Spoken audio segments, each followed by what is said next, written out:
Baik, terima kasih. Ada hal yang perlu menggelitik kami. Jadi dari 7.810 desa itu yang masih black spot itu 102 desa.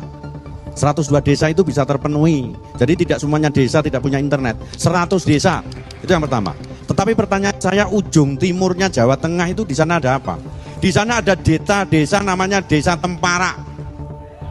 Ada desa yang di situ adalah nelayan.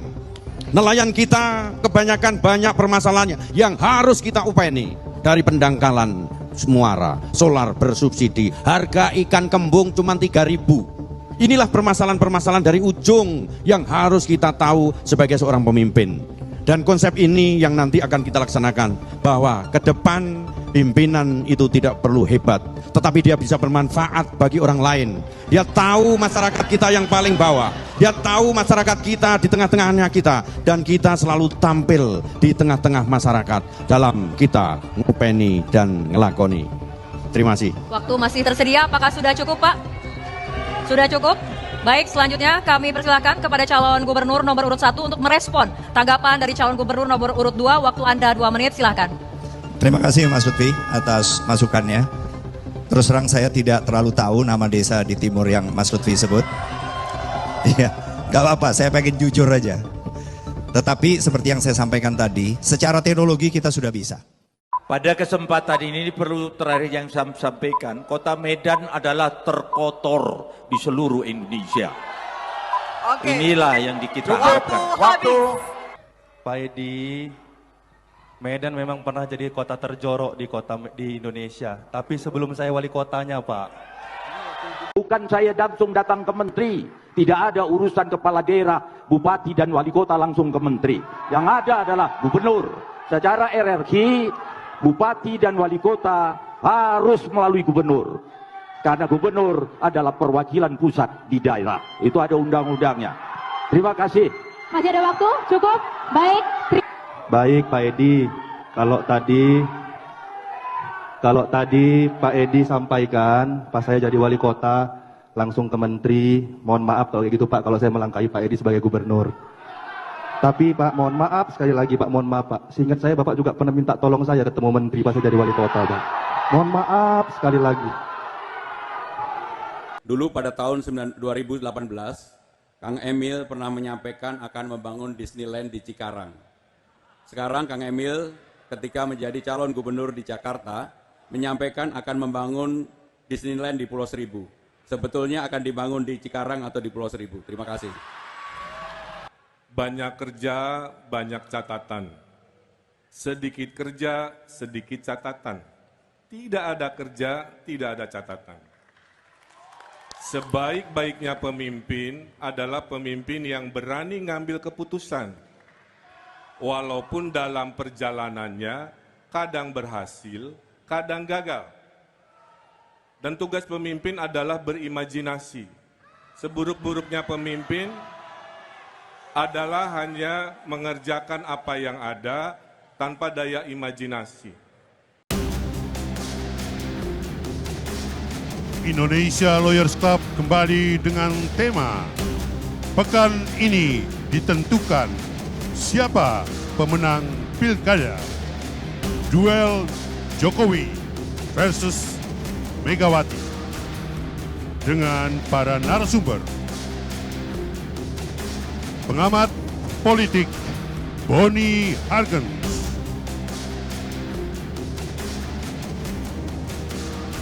pakar komunikasi politik Emrus Sihombing,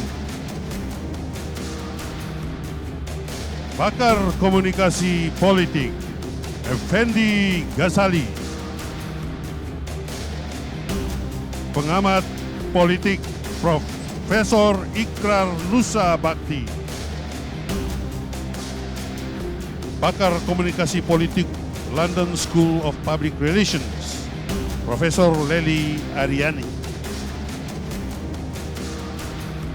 budayawan Sujiwo Tejo.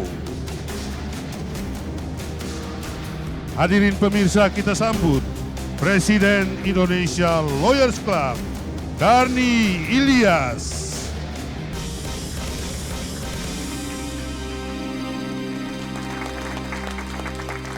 Pemirsa, kita bertemu kembali di Indonesia Lawyers Club malam ini. Baru saja kita sudah menyaksikan cuplikan dari awal atau pertempuran yang minggu-minggu ini terjadi di berbagai daerah di seluruh Indonesia justru. Karena pemilihan pilkada atau kepala daerah, baik gubernur, wali kota, ataupun bupati, itu akan berlangsung 7 hari kemudian, yaitu tanggal 27. Jadi kalau siaran ini ditayangkan mulai tanggal besok, tanggal 21, maka itu berarti 6 hari lagi akan ditentukan siapa kepala daerah yang terpilih dari pergumulan yang berlangsung pekan-pekan ini. Namun ada yang menarik, bahwa pilkada tahun ini atau musim sekarang ini diwarnai oleh pertarungan PDIP melawan Koalisi Indonesia Maju. Yang mana di dalam Koalisi Indonesia Maju, selain dari ada Gerindra dengan ketua umumnya yang sekarang Presiden Republik Indonesia, Prabowo Subianto, juga masih muncul presiden yang lama yaitu Jokowi. Baik di Semarang, di pemilihan Jawa Tengah, maupun di Jakarta, beliau itu masih memunculkan diri. Dan di lain pihak, Ibu Mega juga turun gunung ke Jawa Tengah. Sehingga gak berlebihan kalau kita melihat pertarungan kali ini adalah duel Jokowi versus Megawati. Pemirsa, kita mulai diskusi kita dengan Profesor Ikrar Nusa Bakti, pengamat politik. Saya kepingin analisanya Profesor, ya, pertarungan dua kubu politik. Terima kasih Bang Karni. Assalamualaikum warahmatullahi wabarakatuh. Mungkin saya agak berbeda dengan Bang Karni.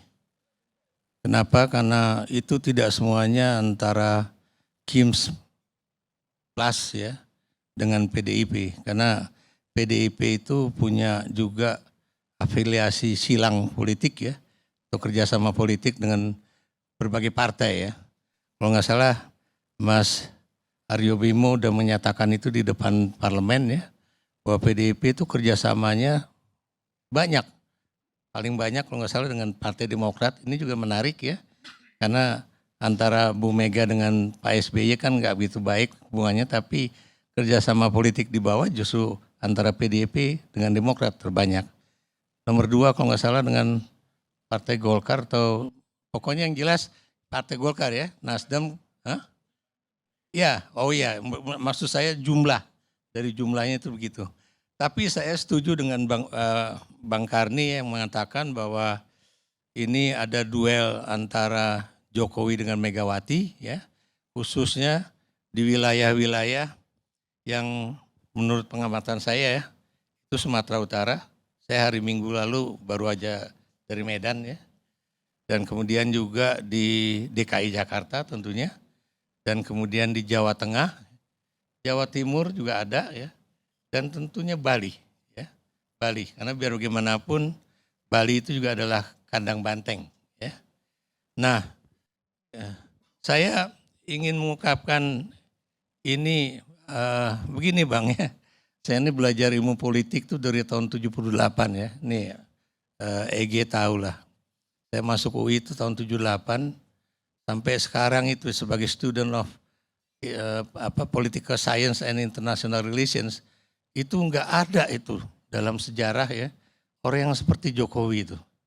Maksud saya orang yang sudah dibantu oleh sebuah partai politik ya, dari tingkatan yang wali kota, kemudian jadi gubernur, jadi presiden, dia minta anaknya jadi wali kota di Solo, dikasih juga, dia minta mantunya jadi wali kota Medan, dikasih juga ya. Tapi begitu di akhir masa jabatannya ya, itu kemudian dia malah bukan hanya tidak sejalan dengan partainya, tapi malah bertentangan dengan partainya. Ya. Saya beri contoh kemarin ya, misalnya di dalam pemilu di Amerika Serikat ya, ada calon independen namanya Robert Kennedy Jr. Ya. Dia mantan tokoh dari Partai Demokrat ya, maksud saya Demokrat Amerika ya. Bapaknya itu Robert Kennedy itu jaksa agung pada era John F. Kennedy ya. Tapi dia maju independen. Tapi dia nggak pernah ganggu partainya ya. Atau kalau kita lihat ke Australia ya, ada namanya Pauline Hanson. Dia dulu dari Partai Liberal Australia, dari Partai Konservatif, dan dikeluarkan oleh John Howard kalau nggak salah ya waktu itu ya. Kenapa? Karena dia terlalu rasis lah terhadap orang-orang Asia lah gitu. Tapi begitu dia dikeluarkan, dia maju, kadang-kadang antara liberal dengan One Nation Party juga bisa saja kerjasama, karena biar gimana pun ideologi mereka satu lah. Atau sebutlah siapa juga ya tokoh-tokoh yang dulu berasal, kalau saya sebutkan satu-satu ya, Prabowo itu dulu adalah tokoh Golkar ya, Wiranto dulu tokoh Golkar, yang namanya Surya Paloh juga tokoh Golkar ya, dan kemudian mereka keluar mendirikan partai. Apakah kemudian ada upaya dari tokoh-tokoh yang keluar dari Partai Golkar itu kemudian untuk mendiskreditkan partai lamanya ya, atau Partai Golkar ya, atau berupaya untuk menginjak-injak partai lamanya? Nggak ada Bang ya. Makanya saya bilang kasus Jokowi ini is very extraordinary ya. The only one maybe in the world ya, in the world ya. Nah, itu nanti biar EG yang itu. Dan buat saya aneh ya, saya beri contoh ya, kemarin di Bali gitu kan, bagaimana dia berupaya untuk mendukung salah satu pasangan ya di sana ya, dan kemudian bagaimana dia juga untuk meniadakan kesempatan bagi gubernur petahana ya, yang kebetulan dari PDIP, dan kemudian tapi dia lupa bahwa dia jadi Presiden Republik Indonesia 2014, suara antara lain yang terbanyak itu adalah dari Bali. Dan kota yang menjadi suara terbanyak dia adalah Gianyar. Tapi Bang Karni ingat ketika dia ke Gianyar, kalau nggak salah 2023 ya, dia minta supaya semua spanduk PDIP, semua pokoknya yang ada gambar-gambar calon gubernur atau apa dari PDIP itu dicabut gitu kan. Buat saya aneh ya. Itu yang tadi saya bilang aneh. Atau Anda lihat ya kasus Jawa Tengah lah ya. Dia tahu, dia maju jadi presiden juga pasti dukungan dari Jawa Tengah itu tinggi ya. Dan kita tahu Jawa Tengah itu adalah kandang banteng ya. Termasuk juga misalnya Bali lah. Bali biar gimana pun kandang banteng. Kalau Sumatera Utara saya nggak aneh ya. Kenapa nggak aneh? Karena ada mantunya di situ. Tapi bagaimana Jakarta misalnya kan? Jakarta, ini yang maju adalah mantan menteri dia, sekretaris kabinet dia, yang 10 tahun bekerja sama dia, 9 tahun lah kalau kita kurangi sedikit ya. Dan kemudian jadi orang tangan kanan dia yang sangat dipercaya, tapi begitu dia maju, tadinya dia maju, ya nanti kamu contoh aja kayak saya dari bukan cuma belusukan Pen, tapi yang saya maksud tuh yang tadi elektabilitasnya kecil bisa naik kan. Tapi di lain itu ada upaya-upaya dia untuk bagaimana mengurangi elektabilitas dia untuk bisa melangit lah gitulah ya. Demikian juga bagaimana ya seorang panglima juga yang udah berjasa sama dia gitu kan. Ya Andika Perkasa ya. Tapi kemudian juga bagaimana diusahakan supaya pokoknya dia jangan sampai terpilih. Apa yang ingin saya katakan di sini, Abang benar bahwa ini adalah pertarungan tajam antara Jokowi dan Megawati. Tapi kalau saya boleh tidak personifikasi, itu antara Jokowi dengan PDIP. Bagaimanapun ini adalah pertarungan mempertahankan siapa yang misalnya berhak untuk menyatakan diri paling hebat ya. Atau kalau kita mau mengatakan siapa yang benar-benar menjadi tokoh yang berpengaruh khususnya di Jawa Tengah ya. Apakah misalnya PDIP bisa tetap mempertahankan Jawa Tengah sebagai kandang banteng ya, ataukah kemudian Jawa Tengah memang sudah bisa dilibas oleh kepandaian Jokowi lah.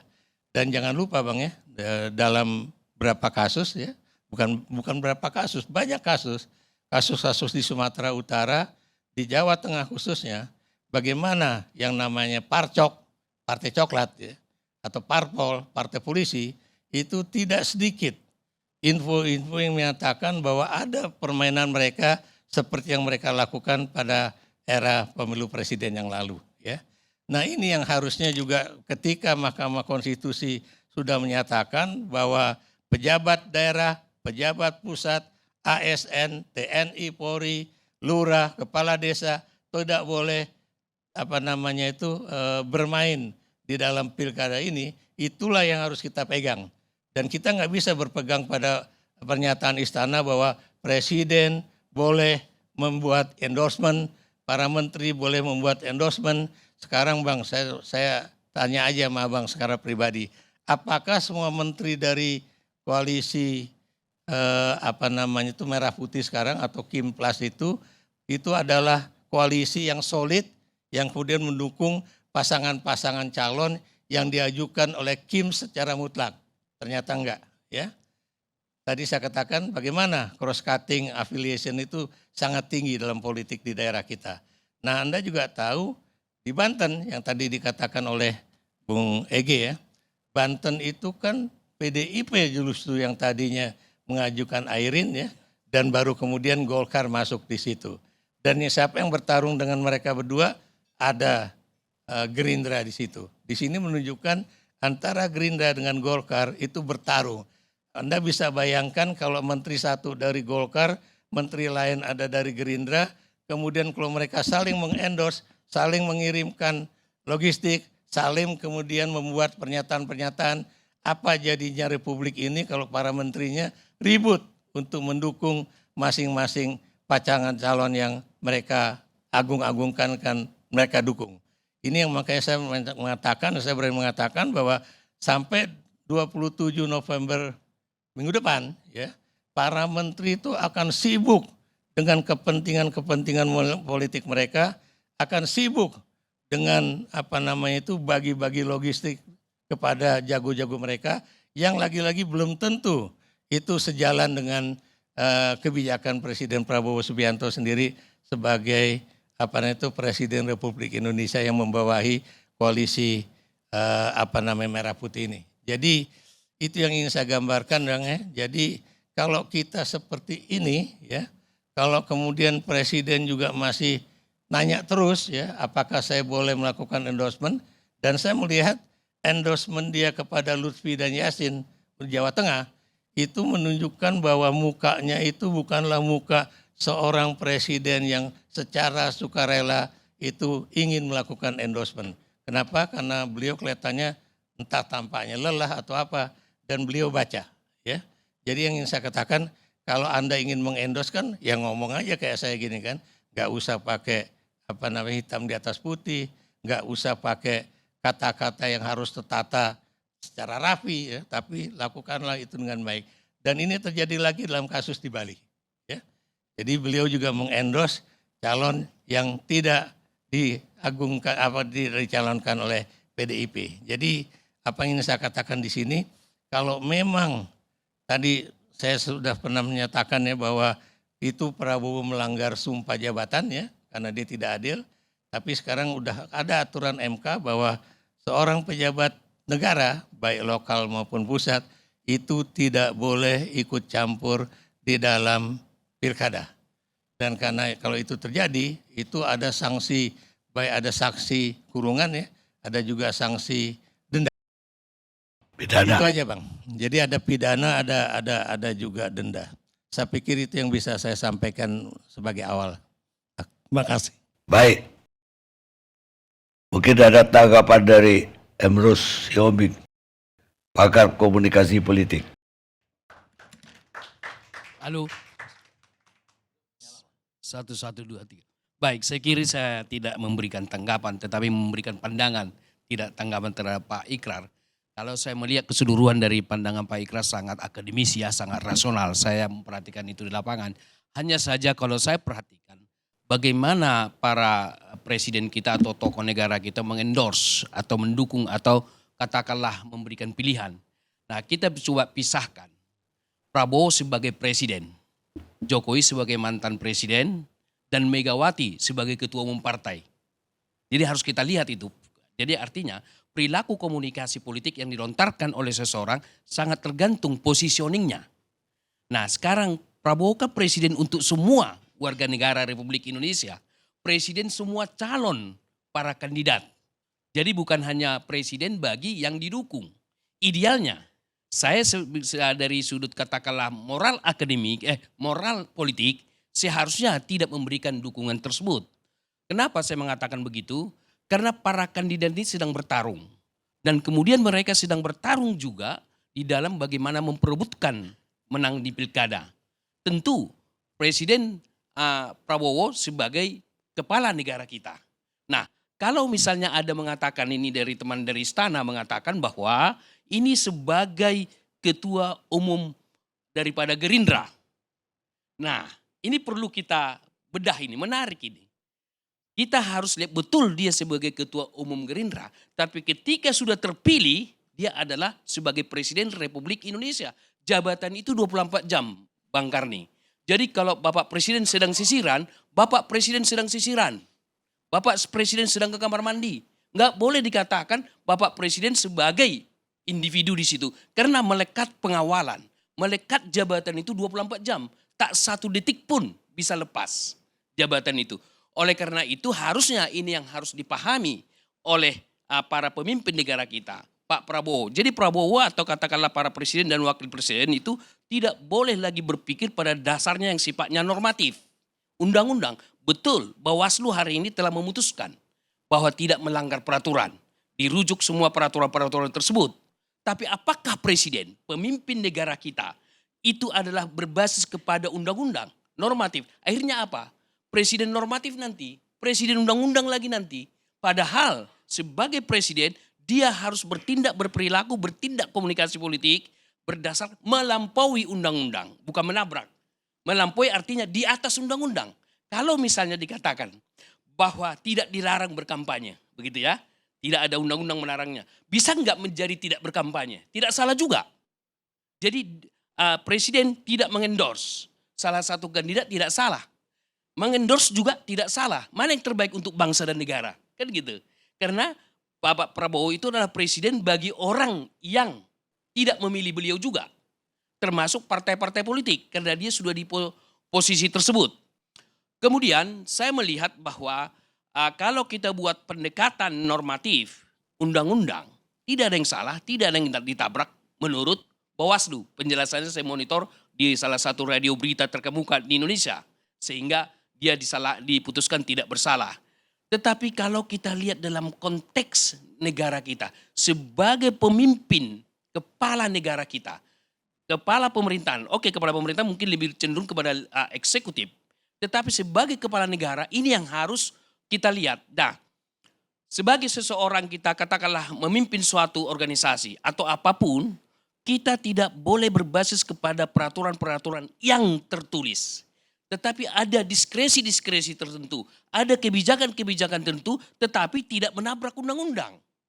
Nah ini yang saya melihat bahwa di dalam pemberian dukungan itu yang saya tidak begitu tertarik melihatnya begitu ya. Kok kenapa presiden saya? Nah ada yang menarik lagi di Jawa Tengah. Diwawancarai wartawan Pak Andika. Ya biasa, saya juga pengen diberikan dukungan dari Prabowo. Ada kalimat itu. Artinya kalau kita tangkap itu dari sudut meta meaning, ada dua hal. Hal pertama, memberikan kesempatan kepada Prabowo untuk mendukung semua kandidat, diberikan panggung. Kesempatan loh. Jadi kalau langsung misalnya Prabowo mendukung semua kandidat, jadi kan gak enak dilihat orang. Baru mendukung kemarin ke sini, tiba-tiba mendukung ke sini. Tetapi ada panggung yang diberikan oleh Pak Andika. Begitu. Nah ini suatu kesempatan yang harusnya dimanfaatkan oleh Pak Prabowo supaya mendukung semua kandidat di seluruh atau tidak mendukung kandidat. Baru kemudian kita lihat misalnya Joko Widodo. Nah, kalau Joko Widodo kita melihat memberikan dukungan seperti itu, dia bukan ketua partai. Tetapi kalau dia memberikan dukungan kepada suatu daerah tertentu, Pak Joko Widodo telah mendowngrade-nya pada level daerah.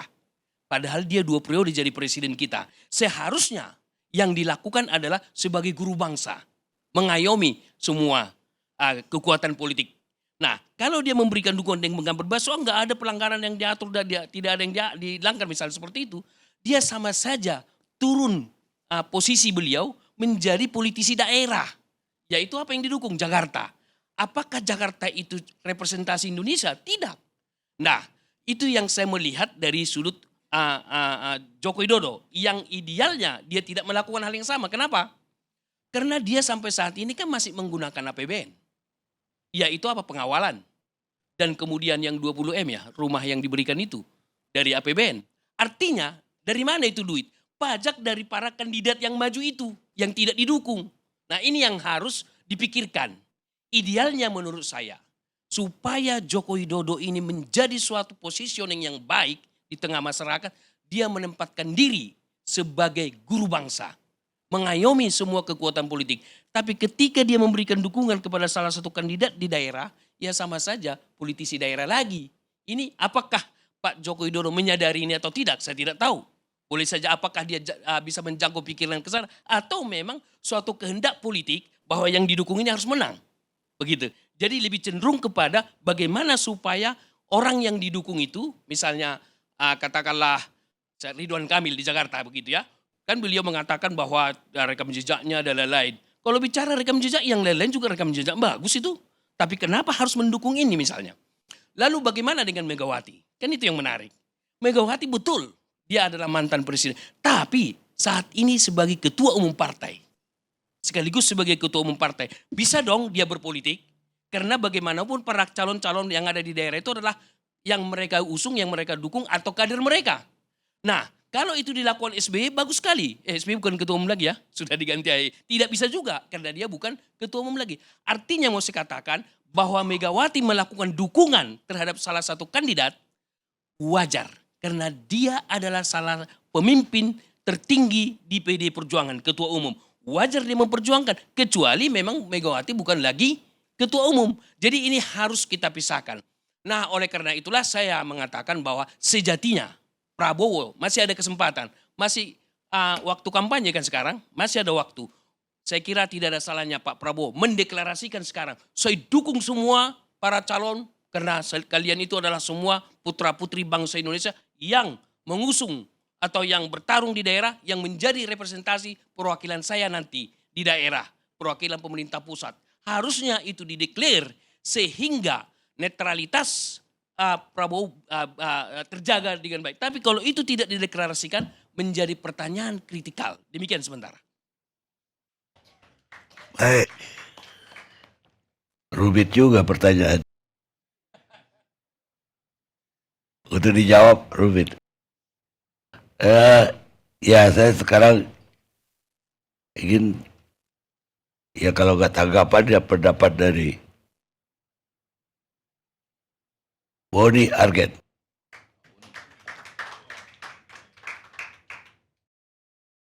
Terima kasih Datuk. Biasanya kita di ujung nih Datuk. Karena ada Bang Ege jadi kita taruh di tengah nih. Bagus juga. Personifikasi politik itu kan sebetulnya terjadi dalam konteks adanya sosok yang begitu karismatik gitu Bang di dalam politik atau sosok yang sangat populis. Maka kekuasaan itu kemudian mengalami personifikasi. Kita punya sejarah panjang soal itu. Bung Karno itu selalu diidentikan dengan Orde Lama. Ketokohannya yang luar biasa, seorang pemimpin yang sangat populis. Lalu Pak Harto itu juga menjadi representasi dari Orde Baru, 32 tahun. Tetapi di dalam perspektif yang cenderung negatif, orang melihatnya karena 32 tahun pemerintahan Pak Harto itu dianggap tidak demokratis. Ya, bahkan ada penggunaan yang namanya punitive power, kata Galtung. Tetapi tetap saja Pak Harto kemudian menjadi simbol dari kekuasaan politik selama era Orde Baru itu. Lalu kemudian setelah reformasi 1998, terutama di awal sekali kita melihat Ibu Megawati menjadi sosok sentral di dalam proses politik itu karena selain sebagai oposisi di era Orde Baru, Ibu Megawati juga sosok yang sangat populis pada masa itu dan berhasil menjadikan PDI yang kemudian menjadi PDI Perjuangan sebagai partai terkuat, bahkan mengalahkan Golkar yang baru selesai kejayaannya di Mei 1998. Lalu kemudian dalam perjalanan sejarah ke depan, Pak SBY saya kira juga hampir berhasil tetapi tidak begitu signifikan proses personifikasi politik itu. Lalu muncul seorang Presiden Joko Widodo yang berkuasa 10 tahun, tetapi kelahirannya dari akar rumput itu yang menjadikan dia sebagai sosok sentral. Maka personifikasi di era Pak Jokowi itu tidak bisa dihindari. Pak Jokowi kemudian sebagai simbol dari dinamika politik era reformasi. Yang menjadi problem sebetulnya di dalam kacamata ilmu politik sebetulnya adalah apakah yang akan terjadi jika sosok yang menjadi simbol dari kekuasaan ini mengalami benturan. Nah, ini seringkali yang menjadi kerumitan tersendiri. Ketika Pak Jokowi punya jalan yang berbeda dengan Ibu Mega, itu serentak akan menjadi pembelahan bagi basis akar rumput dengan sendirinya. Nah, itu akan berdampak dalam banyak hal. Tapi saya tidak mau lebih dalam ke situ.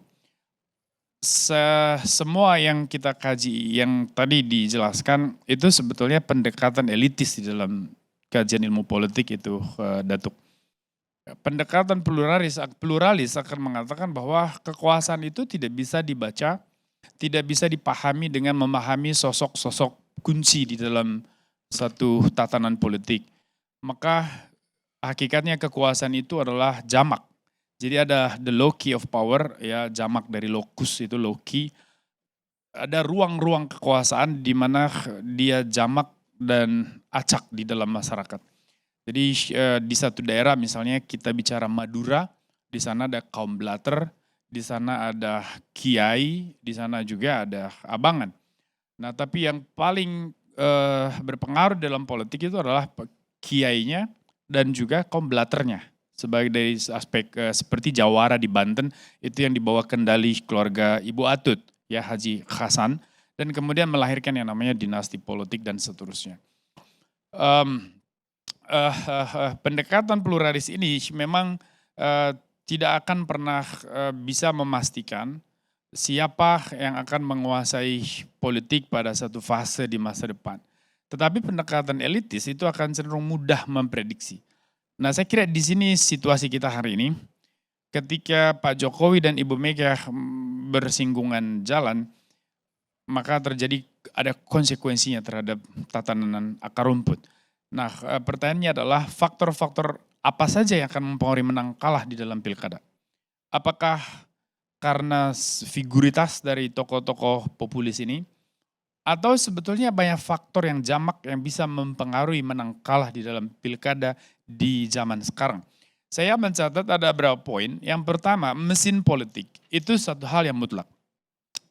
Sebelum kebangkitan internet yang kemudian menandai kemajuan sosial politik di dekade 21, abad 21 sampai hari ini, mesin politik cenderung mengacu kepada partai politik dan juga birokrasi dan beberapa tatanan lain. Nah, hari ini kita hanya bicara mesin politiknya itu partai politik karena birokrasi sudah harus netral, tetapi di masa lalu birokrasi juga salah satu kekuatan politik. Maka PNS akan kemana arahnya itu juga akan mempengaruhi kemana masa mengambang, kemana kelompok politik parokial, masyarakat politik yang berjarak dengan kekuasaan atau krisis lack of knowledge terhadap kekuasaan sehingga mereka butuh digiring, dibimbing, dituntun, ya maka mobilisasi terjadi. Nah, kemudian yang kedua adalah figuritas. Sosok yang dimajukan itu juga akan sangat menentukan menang kalah. Ridwan Kamil di Jakarta, sebagian orang melihat itu memang dari aspek mesin politik pasti menang karena banyak partai politik. Kim plus itu tadi ada di belakangnya. Tetapi kalau dari aspek figuritas, orang akan melihat dari sisi itu Rano Karno mungkin lebih diterima daripada Ridwan. Tapi yang satu cagup, satu cawagup. Maka konsekuensinya pasti ke Pramono Karno. Itu baru satu sisi saja. Lalu kemudian dari aspek independensi pemilih, aspek ketiga, kebebasan orang untuk memilih. Apalagi di Jakarta misalnya, pemilih itu kebanyakan generasi Z, milenial dan Z. Nah artinya bahwa pemilih-pemilih ini kan cenderung bersifat post-institusional. Jadi dia sudah meninggalkan itu logika strukturalis. Tidak mau dijebak oleh satu bentuk ikatan-ikatan yang membelenggu ide itu, gagasan, pikiran. Jadi dia lebih lepas, bebas. Nah pemilih-pemilih macam ini akan tertarik kepada visi misi, kepada pembawaan di ruang publik dari calon-calon yang ada. Nah apakah pemilih ini nanti akan memilih karena kampanye dari Pak Jokowi atau Ibu Mega, atau oleh Pak Ridwan atau Pak Pramono Anung, atau karena kemerdekaan dia untuk menarik kesimpulan atas realitas politik yang ada. Ini juga masih menjadi pertanyaan. Sehingga saya bisa katakan bahwa kita belum bisa memastikan siapa yang menang, siapa yang kalah. Dari aspek mesin politik saja itu tidak cukup. Begitu juga di Sumatera Utara.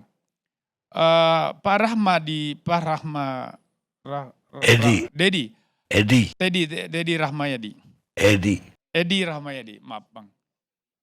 Ya, Teddy asistennya Bapak Presiden. Bang Effendi paling paham tuh.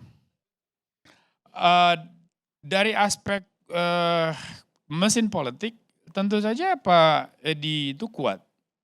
Tetapi dinamika preferensi politik para pemilih yang cenderung bebas ini, itu yang akan menentukan menurut saya siapa yang menang. Sehingga peluang Bobby dan juga Edi itu bisa dikatakan seimbang.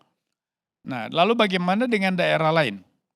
Nah ini akan kita bicara soal aspek isu di dalam pilkada, konteks. Jawa Tengah itu memang basisnya Banteng, itu basisnya PDI Perjuangan, semua orang tahu itu. Tapi pertanyaannya adalah, apakah di dalam pilkada ini orang akan memilih karena kecintaan terhadap mesin partai, terhadap organisasi, atau orang memilih karena aspek figur? Orang yang mencintai Pak Andika bisa mencintai PDI Perjuangan, bisa juga tidak ada urusannya dengan partai. Orang yang memilih Pak Lutfi bisa karena pemilih Gerindra atau partai lain di Kim, bisa juga karena tidak ada urusannya dengan partai, tetapi karena menyukai Lutfi as a person. Nah itu dari aspek konteks. Nah isu apa yang mereka bawa itu juga akan menjadi pertimbangan yang serius. Kehadiran Ibu Mega di Jawa Tengah tentu sangat berdampak. Karena dari aspek budaya politik, ya ini kita masuk ke item yang lain. Dari aspek budaya politik, hampir semua provinsi di Indonesia yang mayoritas pemilihnya ada di wilayah pedesaan, cenderung budaya politiknya itu parokial. Sebagian sudah semi ke kaula. Artinya bahwa kemandirian berpikir di dalam politik itu masih kurang. Maka mobilisasi itu akan cenderung rawan terjadi. Dan sosok dari figur kunci seperti Bu Mega dan Pak Jokowi itu sangat menentukan bagi pemilih-pemilih parokial.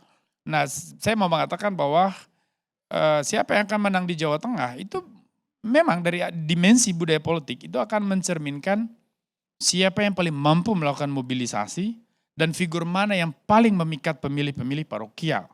Apakah Ibu Mega, apakah Pak Jokowi. Itu nanti yang akan menentukan bukan soal jumlah partainya berapa di dalam mendukung ini. Lalu kemudian faktor financial resources. Kekuatan uang ini juga penting karena pemilihan langsung kita bicara soal atribut kampanye, penggalangan orang, kita bicara soal macam-macam aktivitas yang membutuhkan uang. Saya tidak bicara money politics, Bang. Saya bicara soal pembiayaan politik yang real dan itu harus terjadi. Nah, di balik semua diskusi ini ada narasi yang mengatakan bahwa Pilkada 2024 itu sebetulnya pertempuran antara koalisi besar yang berkuasa dengan koalisi sedang yang akan menjadi oposisi di dalam kekuasaan. Orang melihatnya begitu. Bang Karni melihatnya, ya Datuk Karni ya, melihatnya ini Jokowi versus Ibu Mega. Saya mau menyoroti aspek koalisinya dulu. Koalisi besar ini memang di banyak pengalaman itu menentukan menang kalah. Tetapi di dalam pemilihan langsung tesis itu patah. Koalisi besar pernah terjadi di Jerman, saya kira pemilu federal 2012 kalau nggak salah. Itu susah sekali ditemukan dalam sejarah, terutama setelah Republik Federal itu 1949 dibangun, karena sebelumnya Jerman dengan Weimar Republiknya itu. CDU yang orang bilang partai konservatif, sebetulnya itu partai Kristen, agak ke arah Protestan. Lalu dia punya saudari kekal, yaitu partai CSU yang orang anggap itu partai Katolik, artinya aslinya itu adalah Christliche Soziale Partei, partai sosial Kristen itu. Kemudian berkoalisi dengan SPD Bang, partai sosialis. Ini kan partai kiri nih, warnanya merah. CDU itu warnanya hitam. Lalu koalisi pula sama yang namanya Partai Demokrat di kita. Tapi di Jerman namanya Freie Demokratische Partei, FDP. Itu warnanya kuning dia. Ya di luar sana ada Grüne Partei, ada partai hijau dan segala macam partai. Itu termasuk neo-Nazi, itu partai politik. Nah koalisi besar ini baru terjadi tuh. Kaum sosialis bersatu dan kaum konservatif. Lalu pemerintahan Merkel ternyata berhasil berjalan dengan sangat kuat dan meyakinkan. Merkel berkuasa 5 periode, Datuk. Dan ketika perdebatan soal apakah CDU memang harus berkoalisi dengan SPD dan FDP, orang mengatakan ya diese GroKo itu singkat dari Große Koalition, koalisi besar ini akan menjadi tertawaan dalam sejarah, tapi ada yang mengatakan bahwa ini sejarah baru, kita akan lihat bahwa Jerman akan makin kuat. Dan faktanya memang betul, mereka akhirnya menjadi salah satu negara penopang Eropa meskipun hari ini menjadi goyang. Di kita ini juga sebetulnya menarik, kalau tradisi koalisi besar ini terus berlanjut dengan koalisi gagasan, dan itu akan nyampe ke level nasional, itu bisa menjamin stabilitas di dalam pemerintahan. Maka penguasaan politik lokal hari ini sebetulnya sinkron dengan penguasaan politik nasional. Kalau itu yang terjadi, aspek positifnya adalah pembangunan bisa berjalan, sinkronisasi dari pusat ke daerah juga bisa terjadi. Karena kalau presidennya dari partai A, mayoritas kepala daerahnya dari partai B, C, D, E, sinkronisasi agak sulit tuh Bang. Apalagi sejak pilkada langsung 2005 sampai hari ini, hampir semua bupati wali kota di daerah itu berlaku sebagai raja lokal.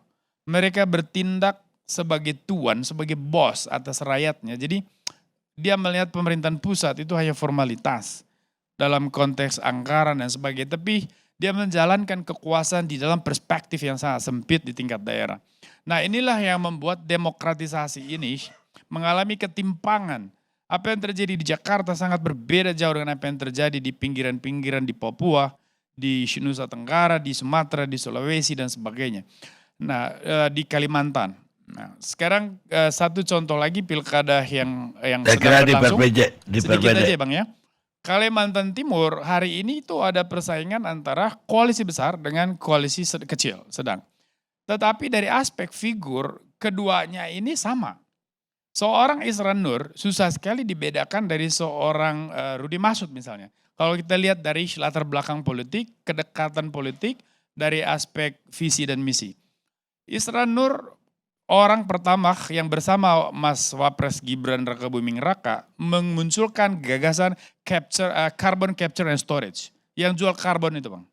Dan sekarang Presiden Jokowi awal 2024 mengeluarkan Perpres nomor 14 itu soal pengaturan itu, penjualan karbon. Lalu juga Gubernur Kaltim Petahana Isran Nur yang secara tegas mengatakan bahwa mendukung pembangunan IKN, bahkan kalau pemerintah pusat kekurangan dana, Kalimantan Timur siap ikut mendanai pembangunan IKN. Artinya bahwa dari aspek visi misi politik, Isran Nur tidak berbeda, Isran Nur diusung oleh PD Perjuangan Plus dan Demokrat di sana. Tidak berbeda dengan Rudi Marsudi. Nah ini akan menjadi dilema bagi pemilih. Dia harus memilih siapa. Kalau dari aspek mesin politik itu akan sulit. Maka orang akan melihat dari aspek sosok. Siapa yang lebih dikenal, siapa yang lebih disukai, siapa yang lebih berpengalaman. Nah maka intervensi dari elit-elit kunci atau kehadiran Ibu Mega atau Pak Jokowi misalnya di Kaltim menurut saya tidak terlalu berdampak banyak. Karena pemilih akan melihat bahwa keduanya juga mewakili gagasan berpikir dan ide politik dari seorang mantan Presiden Jokowi dan juga seorang Presiden Prabowo Subianto, termasuk gagasan Ibu Mega. Nah, inilah situasi carut marut dan dinamika politik pilkada kita hari ini. Terima kasih, Bang. Baik, saya kira panjangnya cukup untuk satu SKS. Kita rehat sejenak pemirsa.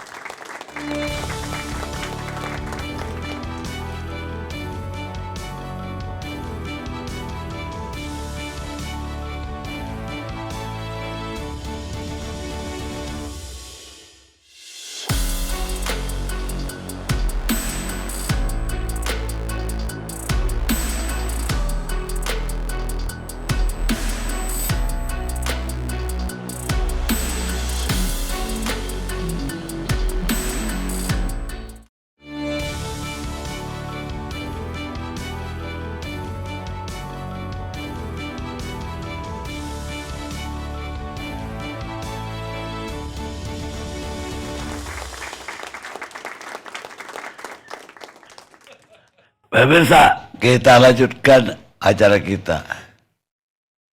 Demokrasi itu sesungguhnya adalah cara di mana kita diperkenankan memilih seorang kandidat yang paling tidak kita benci, yang kurang kita benci. Robert Byrne, pengarang Amerika Serikat. Kita lanjutkan diskusi kita. Sekarang saya minta Profesor Lely, suara perempuan, Aryani. Terima kasih Uda Karni dan para narasumber semuanya. Soal pilkada daerah khusus Jakarta. Sebenarnya itu kenapa perdebatan begitu sengit, memang selalu ditekankan bahwa Jakarta itu pilkada Jakarta rasa pilpres. Karena apa? Karena sistem pemilihannya itu Bang. Sistem pemilihan Jakarta ini sama dengan sistem pemilihan pilpres. Dan tidak ada satupun daerah lainnya yang menggunakan sistem yang sama. Ini diatur di Undang-Undang 29 tahun 2007. Waktu itu masih tentang pilkada daerah khusus Ibu Kota Jakarta. Dirubah menjadi Undang-Undang nomor 10 tahun 2024 menjadi pilkada daerah khusus Jakarta. Jadi sistem pemilihannya adalah 50% plus 1. Nah karena saling mengejar untuk bisa memperoleh jumlah tertinggi melebihi dari kandidat yang lainnya, itulah yang menyebabkan pertarungan di Jakarta itu lebih sengit, lebih bervariatif, lebih jor-joran dibandingkan daerah-daerah lainnya. Kita mungkin bisa menarik sebentar pada peristiwa pilkada di Jakarta itu pada tahun 2007 Bang. 2007 waktu itu dengan sistem suara terbanyak itu kalau tidak salah Poke sama siapa namanya yang wakilnya itu, saya lupa itu. Pak Prianto, Poke sama Pak Prianto itu memenangkan 57,8% Bang di 2007 dengan suara terbanyak. Namun di 2012 itu ada 6 pasang calon yang bertarung. Tapi tidak ada satupun yang bisa memenangkan 50+1% itu. Sehingga diambillah opsi untuk dilakukan putaran kedua. Yang akhirnya dimenangkan oleh Jokowi Ahok. Waktu itu dengan suara beda 1 angka saja dari Poke dan Prianto itu yang mengalahkan Adang Dorojatun dan Dhani Anwar itu, yaitu 57,9% Bang. Nah di 2017 kita masih ingat ada 3 pasang calon. Waktu itu ya ada Jokowi, ada Ahok bersama Jarot. Kemudian ada Anies dan Ahaye dan Silvia Murni, Anies dan Sandiaga Uno. Nah, yang menjadi masalah waktu itu juga terjadi putaran kedua. Dan AHY waktu itu hanya mendapat 17,4% kalau nggak salah. Dan yang menang adalah Ahok di putaran pertama itu. Namun kemudian fenomena terbalik di putaran kedua. Yang menang akhirnya adalah Anies. Nah jadi pertarungan soal memperebutkan 50% plus 1 inilah yang membuat pilkada di Jakarta ini mempertaruhkan berbagai pendekatan termasuk teknik-teknik propagandanya.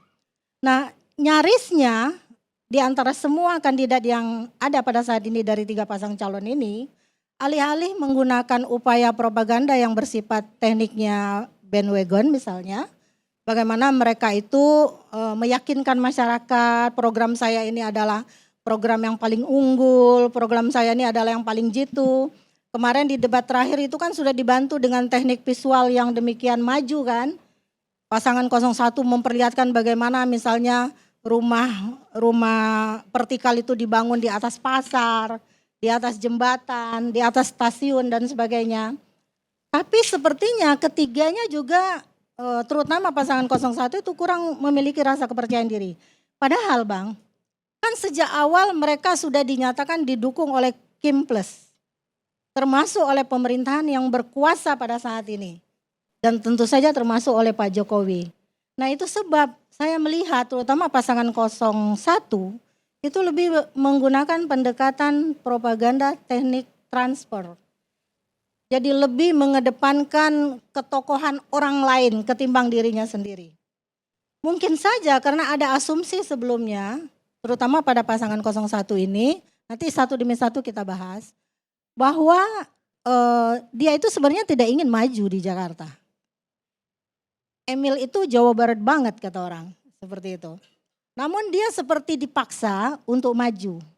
Karena dipaksa untuk maju, dia harus menempel pada orang yang menyuruhnya maju itu. Upaya menempel itulah yang menurut saya menimbulkan sepertinya kita harus menilai bahwa dia tidak punya rasa percaya diri. Kalimat pembuka abang tadi adalah sepertinya persaingan antara Ibu Mega sama Pak Jokowi. Kita harus ingat tadi Bang Emrus, Bang Boni dan Prof. Ikrar juga mengatakan bahwa Bu Mega itu kalaupun dia tidak lagi presiden dia ketua partai. Pak Jokowi juga tidak lagi presiden tapi beliau bukan ketua partai. Itu kalau tentang Pak Jokowi. Lah sekarang masalahnya apa? Kang Emil harus menempel terus kepada Jokowi.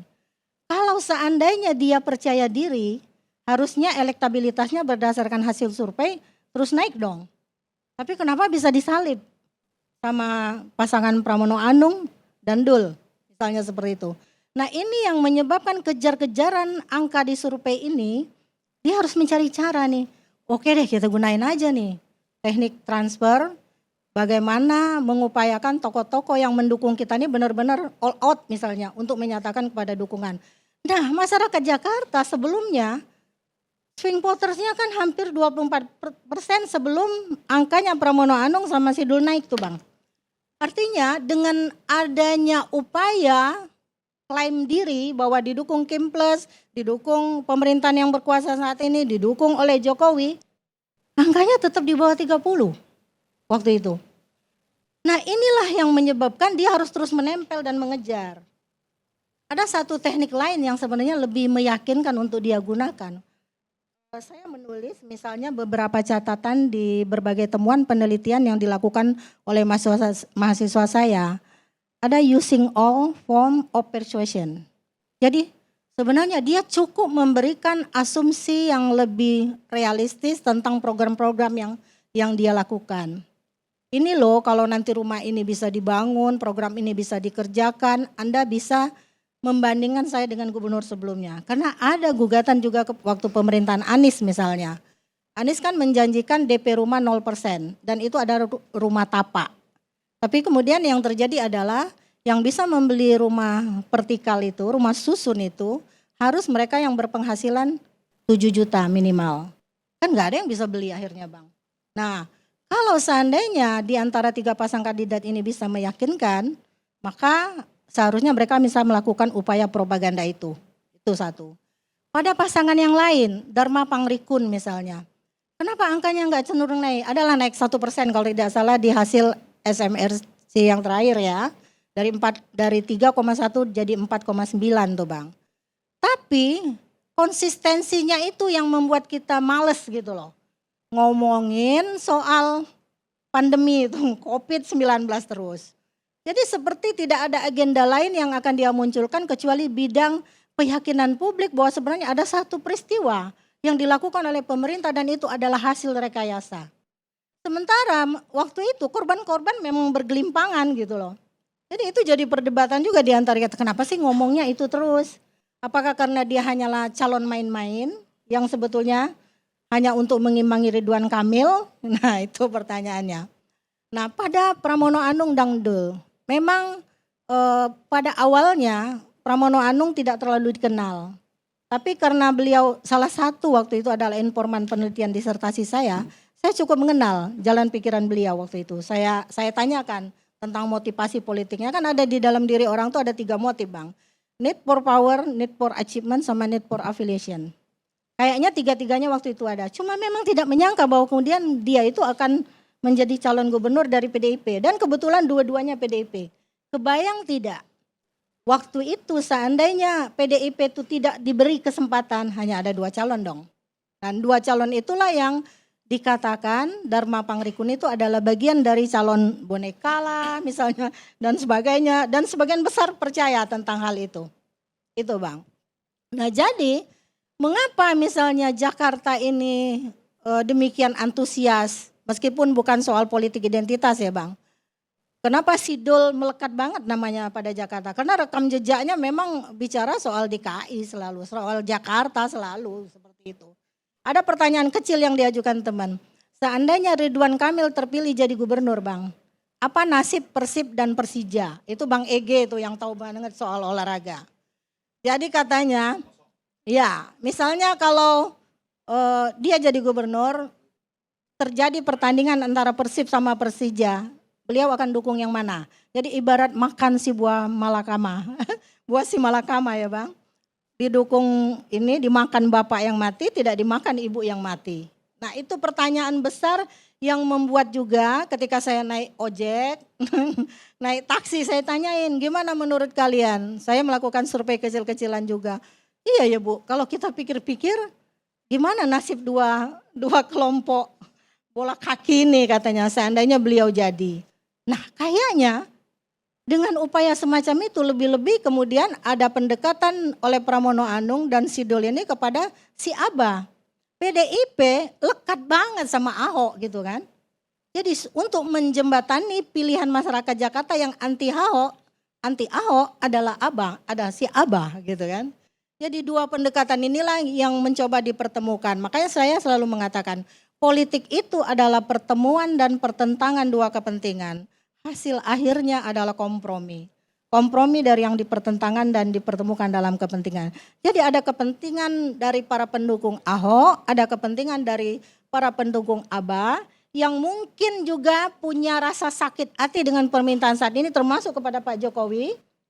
Karena si Abah nggak bisa dihadang untuk maju menjadi calon gubernur. Ini semua menjadi dendam politik yang berkelindang. Dan dendam politik itu tidak pernah selesai kecuali orang yang dendam itu tokohnya, orang yang dia idolakan itu bisa jadi. Jadi entah dengan cara apa, diwakilkan dengan siapa, itu biasanya yang terjadi. Saya kira itu Bang Karni pengantarnya. Demikian, wassalamualaikum warahmatullahi wabarakatuh. Terima kasih. Uraiannya akhirnya sampai juga ke Jakmania dan Boboto.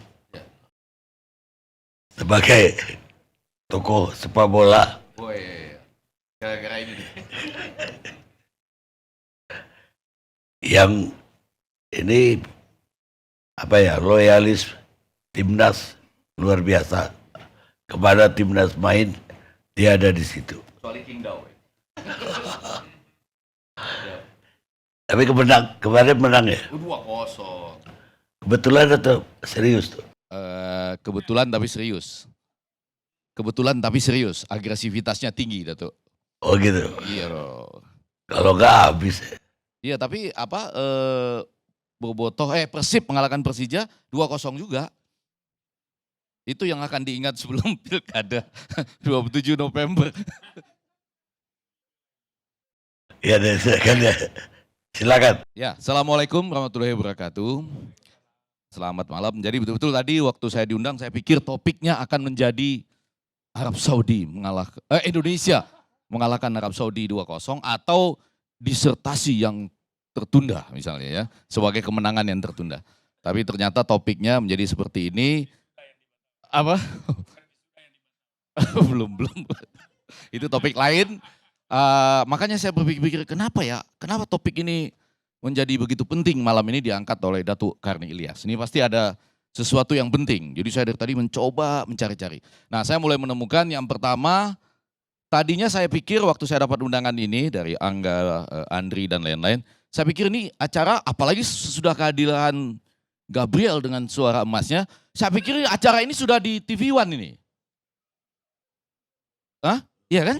Ini kan Pak Gabriel ini adalah ahli dari sebuah ilmu yang harus saya, jangan ketawa dulu, yang harus saya sebutkan yaitu bahwa pemilu atau demokrasi itu sangat terkait dengan kebudayaan dan kemudian kondisi-kondisi terkini, itulah ya ilmunya dia. Dan kenapa saya merasa bahwa ini sudah sampai ke TV One, karena salah satu asta cita yang pertama dari Pak Prabowo itu adalah memperkokoh Pancasila, demokrasi, dan HAM.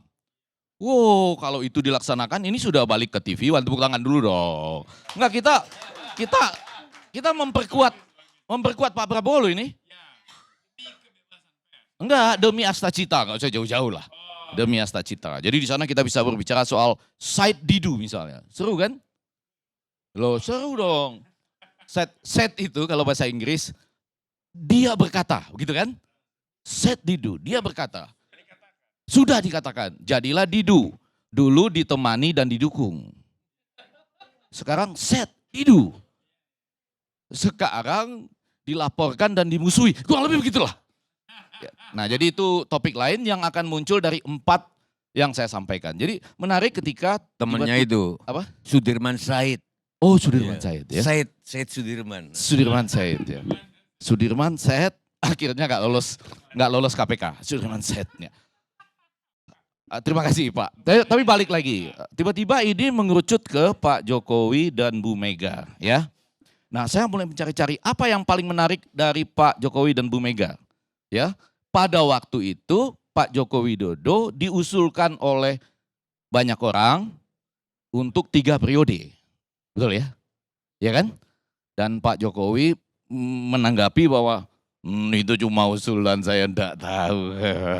Gitu ya. Kan dia enggak tahu itu usulan, tapi usulannya banyak betul gitu. Dari banyak, oh iya itu maksudnya mau menampar muka saya dan lain sebagainya. Tapi usulannya banyak betul. Langsung dipotong oleh Bu Mega kan? Pada waktu itu yang mengatakan memangnya ini negara nenek moyangmu. Ya, itu tegas betul ya, Datuk Karni Ilyas ya. Jangan pernah. Nah, orang yang mengusulkan misalnya 3 periode itu sekarang masuk istana loh. Ya kan, teman kita sering muncul di ILC ini, ya kan? Ya enggak apa-apa dong, bahagia, kita ikut bahagia kalau orang senang. Ya kan, enggak ikut apa? Kan teman kita, Anda sudah tahu, ya. Artinya kita bahagia kalau teman kita senang gitu. Jadi itu pernah terjadi ya. 3 periode yang tidak dihentikan, jangan pernah bicara 3 periode. Saya setia pada Pancasila misalnya gitu ya. Dan konstitusi, betul kan? Harusnya begitu. Tapi Bu Mega yang mengatakan jangan pernah berpikir itu, memangnya ini negara nenek moyangmu. Itu poin 1 ya. Kalau kita berbicara tadi karena dikerucutkan ke Pak Jokowi dan Bu Mega. Yang kedua sekarang menarik. Apa perbedaan Pak Jokowi dengan Bu Megawati? Menurut saya begini, kenapa Pak Jokowi langsung ya tidak betah begitu selesai menjadi presiden terus turun sekarang ya. Turun kan ke beberapa pilkada ini. Karena memang basis pemerintahan dia itu adalah influencer. Influencing. Betul loh. Pak Sujiwo Tejo nanti tolong dijelaskan tentang budaya influencer dan influencing ini. Terutama karena gini, sehingga akhirnya orang mengatakan NKRI bukan lagi dulu negara coklat atau kepolisian dan lain-lain itu, tetapi disebut sebagai negara konten dan Republik Influencer. Itu kan, itu fakta. Coba, kalau ada apa-apa siapa yang diundang ke istana? Influencer. Betul nggak? Kalau kampanye makan bakso sama-sama, siapa yang diundang? Influencer. Apa? Anda pernah nggak diundang ke istana? Belum. Nah, saya ingin mengatakan ya, 5 tahun ya. 5 tahun sebelumnya ada? Nah, alhamdulillah saya nggak pernah gitu ya. Saya ingin mengatakan pada masa pemerintahan Pak SBY, kami dulu punya acara Republik Mimpi, terima kasih. Kalau kita dalam kesulitan dibela oleh Datuk Karni Ilyas. Dibela dulu. Dan itu pemerintah nggak suka. Gitu. Pernah juga ya tampil ya berkali-kali di kita ya. Pemerintah juga nggak suka waktu itu. Tapi beberapa kali di bulan puasa itu kita diundang oleh Pak SBY ke istana. Biasa aja. Buka puasa bersama gitu ya. Sama-sama merayakan saling bulan suci gitu. Itu kehebatan PSBY. Iya betul. Dan yang ini nggak ada, nggak apa-apa juga. Kan nggak diundang juga nggak apa-apa kan. Ada orang yang memang jalurnya di jalur yang seperti itu. Profesor Sapiro, profesor saya di Cornell bilang gitu. Nggak ada masalah. Kalau Anda di jalur itu bukan salah Anda. Yang salah adalah teman Anda kemudian berubah jadi penguasa. Sehingga Anda akan berhadapan dengan teman Anda gitu. Iya kan, pada saat ini kita 30 hari agak diam karena kita memberikan benefits of the doubt. Nah sekarang udah pas tanggal 20 nih, waktu kita rekaman, tayang besok. Kita sudah mulai boleh mengatakan, sudah selesai benefits of the doubt, lalu kita bilang. Nah kenapa saya katakan negara konten dan Republik Influencer ini, memang gayanya demikian. Gaya pemerintahan 10 tahun ini demikian. Sehingga nggak sabaran nih, Pak Joko Widodo akhirnya turun menjadi orang yang berusaha mempengaruhi ini. Apakah ada pengaruhnya? Nanti saya mulai ke poin 4 itu. Nah, poin apa? Oh iya. Enggak, dia menjadi influencer segera. Dari presiden langsung jadi influencer. Karena memang selama memerintah banyak dibantu oleh dan mengandalkan influencer. Biasa aja kan? Apa? Ya peran, mudah-mudahan cita-citanya jangan menjadi influencer ya, tapi artinya berganti peran sementara ini, nanti baru jadi sekjen PBB, mungkin ya.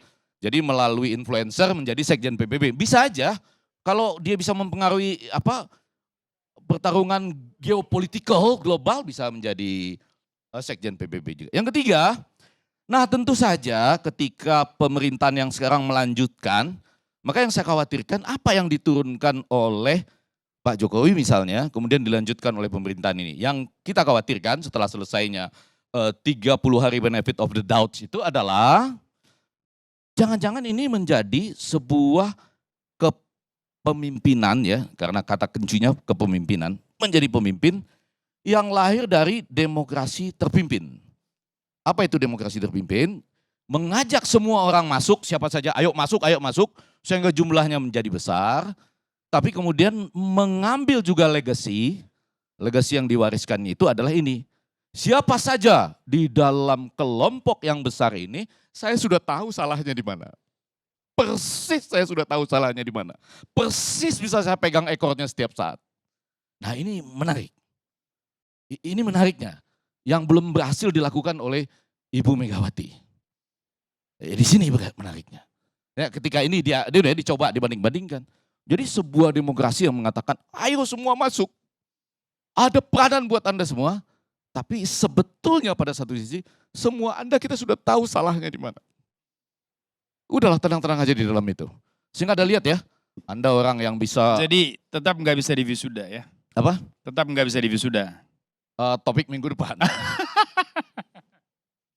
Itu agak sensitif, tapi perlu di metodologis. Nah saya berbicara tentang metodologi, itu poin yang ketiga. Poin yang keempat, nah balik ke dunia saling mempengaruhi itu, ke angka-angka elektabilitas. Saya punya catatan supaya nggak keliru. Bulan Juni, Litbang Kompas melakukan penelitian, sekarang juga melakukan penelitian lagi ya.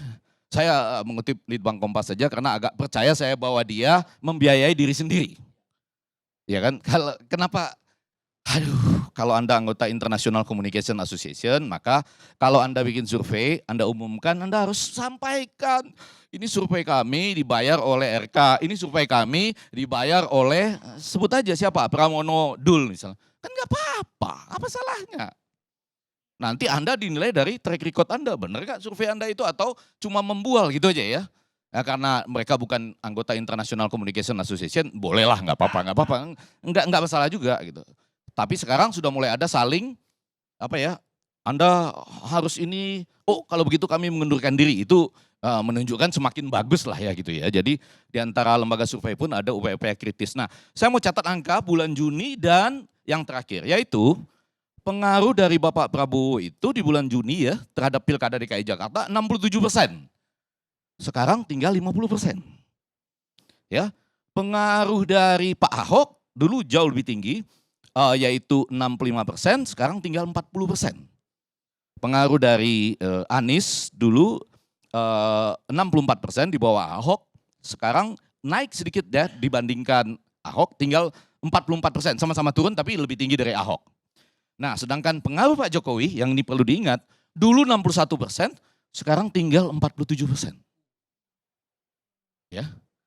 Jadi kan jadi menarik nih, dalam tatanan influencing angkanya menurun. Nah, muncul pertanyaan A dan B dari nomor 4 ini. Apakah karena angkanya turun lalu mulai harus lebih kencang? Ya. Atau ada sesuatu yang lain? Nah, saya melihat ada sesuatu yang lain. Yaitu bagian, kalau terpaksa 4C ya, kalau enggak bagian 5, penting ini. Yaitu survei Litbang Kompas pada bulan Juni itu menyatakan 58,3% pemilih di Jakarta mau menerima uang atau bentuk lainnya untuk menentukan pilihannya. Hati-hati, Datuk Kang Ilyas, Jakarta 58,3%. Di luar Jakarta lebih tinggi. Lebih tinggi. Yang mau saya katakan, jangan-jangan, mudah-mudahan saya keliru, orang turun ini ke bawah, cuma sebetulnya adalah wajah lain untuk menyatakan, ini hasilnya berubah karena orang turun ke bawah. Padahal sebetulnya yang sedang disiapkan adalah serangan fajar. Karena orang mau menerima. Tapi perlu ada alasan kan? Perlu ada alasan. Enggak perlu ada, ini sudah prakondisi luar biasa. Perlu ada alasan, justifikasi bahwa ini bukan soal bantuan dana atau bantuan lain-lainnya. Tapi akibat turun ke bawah. Mantap enggak itu? Nah ini sebetulnya topik dari ILC malam ini. Yang tadi saya pikir-pikiran, kenapa ya kita harus membanding-bandingkan tokoh-tokoh ini gitu ya. Ternyata ujungnya adalah, kenapa saya bilang demikian? Selain akrab dengan influencer, Pak Joko Widodo dengan segala kemampuan berpolitiknya, itu lekat dengan bansos. Betul kan? Ya kan? Dulu saya ngotot, ingat nih Pak Gabriel ya, bansos itu harus ada di laman Kemensos. Jumlahnya berapa, diberi tanggal berapa, oleh vendor siapa, betul kan? Lalu kualitasnya seperti apa gitu. Nah, saya dianiaya waktu itu ya kan? Ya dipanggil lah dan di mana-mana, nggak apa-apa. Ternyata memang nggak boleh itu ada di halaman Kemensos. Karena bisa dibagi di pinggir jalan dan lain-lain sebagainya gitu. Kan harusnya kan kita buka, tahu kita. Oh di Jawa Tengah berapa, Jawa Barat berapa, DKI Jakarta berapa, tanggal berapa diberikan, siapa penerimanya, siapa vendornya, kualitasnya gimana, siapa yang belum dapat. Itu kan soal apa? Judi online aja bisa, masa bansos online nggak bisa? Kurang lebih begitulah. Iya kan? Judi online bisa kan? Bansos online kok nggak bisa gitu. Nah yang ingin saya katakan, strategi bansos dan ini ternyata dilakukan juga. Mungkin ini strategi politik yang berarti ya ketika dilengkapkan dengan media sosial kita sesuai dengan ilmu Gabriel tadi. Dan kebetulan Gibran, wakil presiden kita, datang buka acara Kongres PGI ya di NTT ya. Belum lama. Itu terlambat datang ke Kongres itu karena dia mengatakan saya harus menemui banyak orang dan bagi-bagi sesuatu gitu. Buku, kaos dan lain-lain. Jadi memang Bu Megawati nggak punya itu.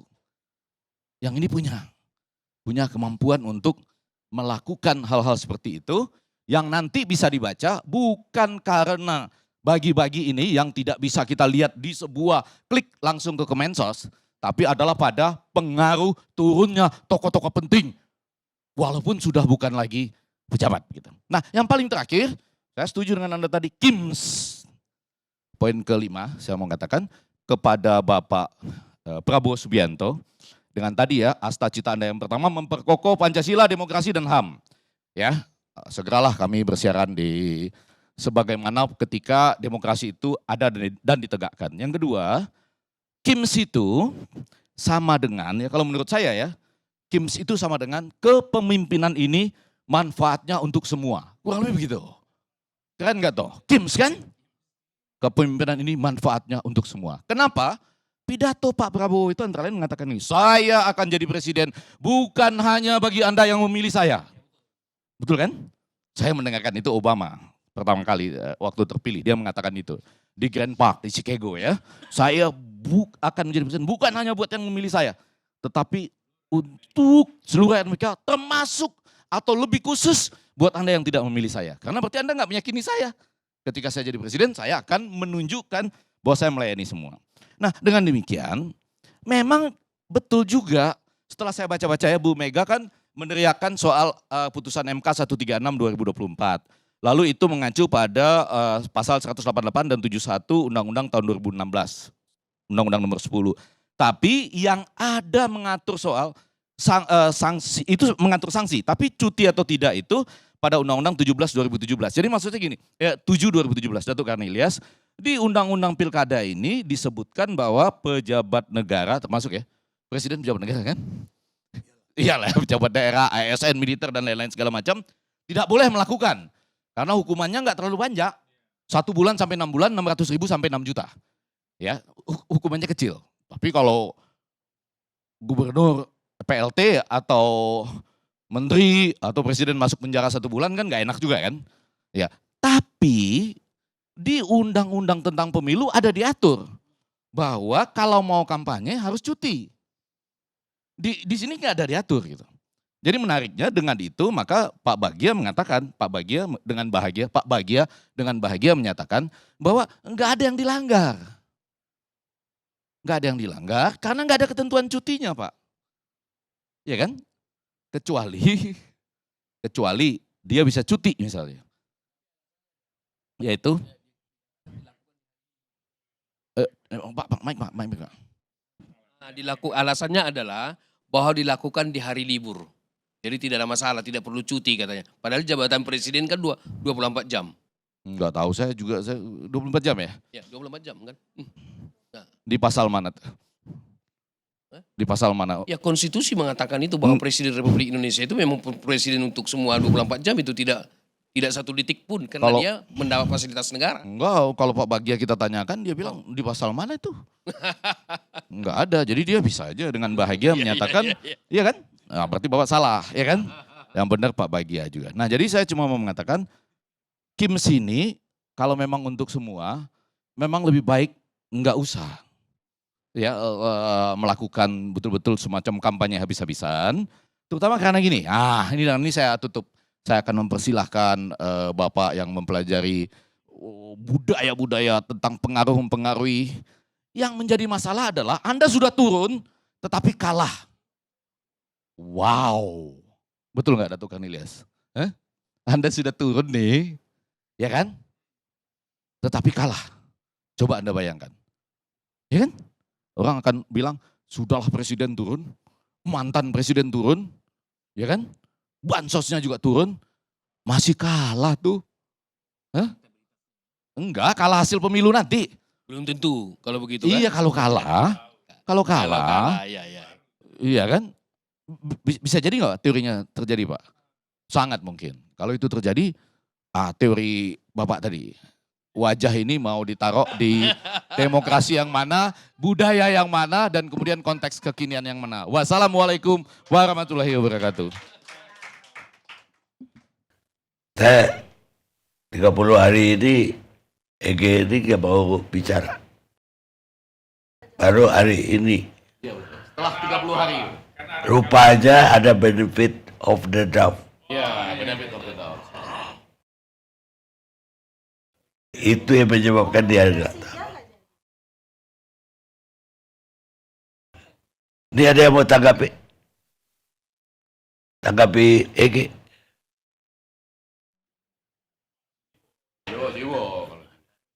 Kalau Pak Jiwo habis ini memang ya.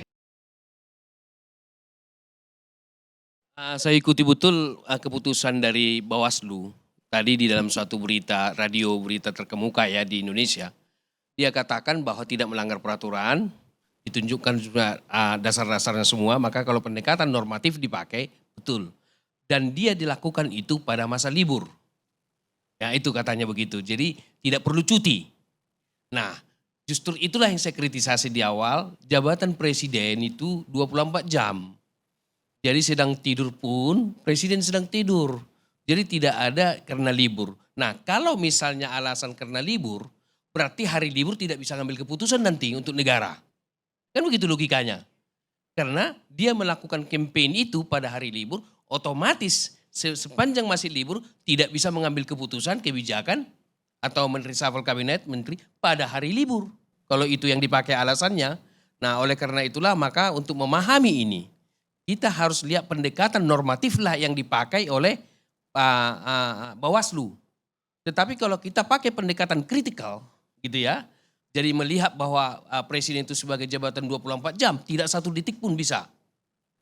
Dia bisa katakanlah tidak menjabat. Kalau dia dalam keadaan cuti misalnya, dia harus serahkan kepada wakil presiden. Nah kalau cuti lalu jabatan presiden itu diberikan kepada wakil presiden sebagai presiden.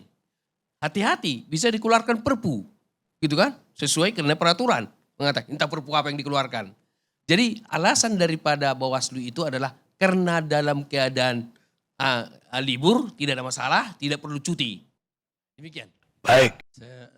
Sedikit aja, saya agak berubah nih setelah mendengar dia bahwa agak berubah. Berarti gini, Bagia itu jadi salah dong kalau begitu. Salah karena ya Prof. Emrus yang benar jadi. Karena Bagia menyatakan, ini Ketua Bawaslu ya, tidak ada yang dilanggar karena libur. Dilakukan pada hari libur. Sementara kalau Undang-Undang Pilkada itu menyatakan bisa cuti gitu ya.